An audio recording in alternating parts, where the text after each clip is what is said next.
video, we'll learn a little bit about the 5 kinds of visualizations that you can use in this class. As part of your planning process, you should think about the information that you'll be working with and what kind of visualization will best illustrate whatever it is that you want to show. We will discuss line charts, histograms, scatter plots, pie charts, and bar charts. A line chart displays time series data, and the x-axis represents the time scale. In this example, the x-axis shows time in years, but it could be hours, minutes, milliseconds, decades, whatever is appropriate for the problem that you're working with. The data for this example is from Google Trends. You can see the trend in search interest over time for a particular term. You can choose which location to consider. This data is for the search interest in the term cupcake worldwide from 2005 to 2020. The search interest is relative to the peak interest in the term. The peak interest has a value of 100. Half of the peak interest then gets a value of 50, and a value of 0 means that there is not enough data for this search term. You can also plot more than one line on a line chart. This example shows the same data for the search interest in the term cupcake, but also shows interest in the term cake pop. Note that to show 2 lines on the same graph, the x-axis must be the same. Again, a line chart is used to display time series data. A histogram is used to display a numerical distribution of some information. The data is binned, and a count of the number of items in each bin is shown on the histogram. In this example, we're using the same data as the previous example, but instead of showing how the search interest changed over time, instead we're showing the distribution of months that had each level of search interest.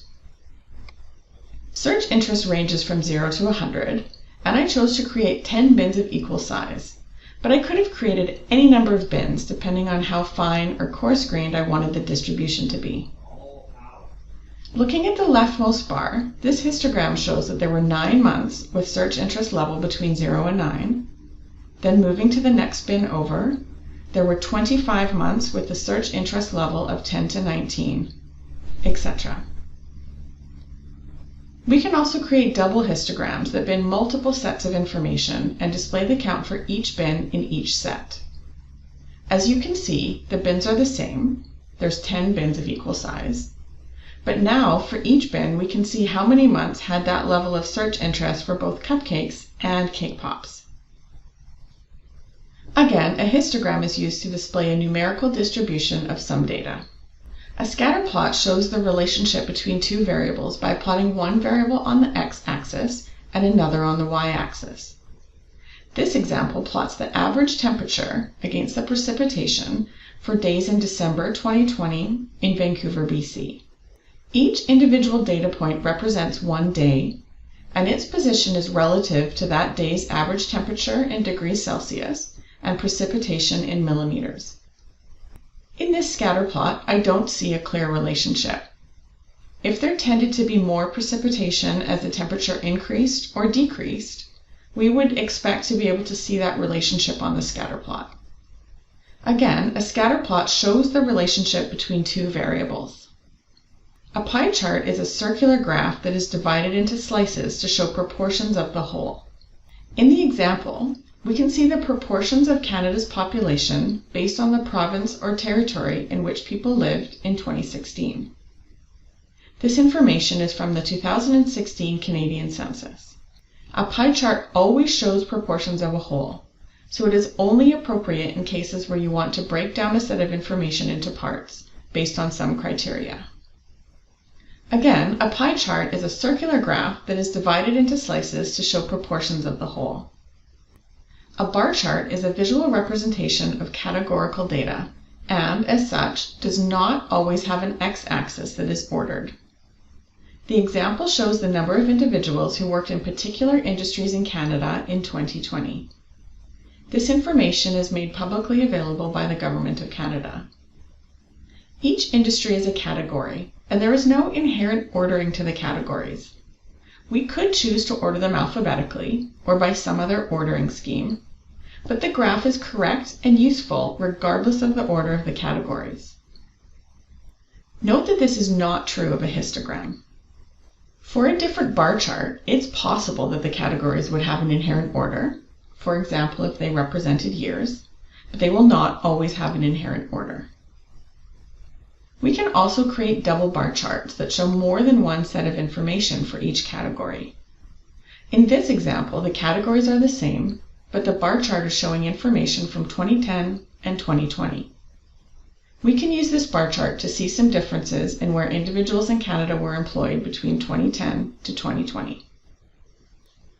We need to think carefully about which visualization we choose, how we choose to format the visualization, and as somebody who's looking at the visualization, how we interpret it. For example, this double bar chart shows the absolute number of individuals employed in each industry in 2010 and 2020. If we look at all the categories, the number of individuals employed in 2020 is almost always higher. We need to be careful about how we interpret that information. For example, more people are working on construction in 2020 than 2010. However, the entire labor market grew, so that doesn't tell us anything about the proportion of the labor force that works in construction.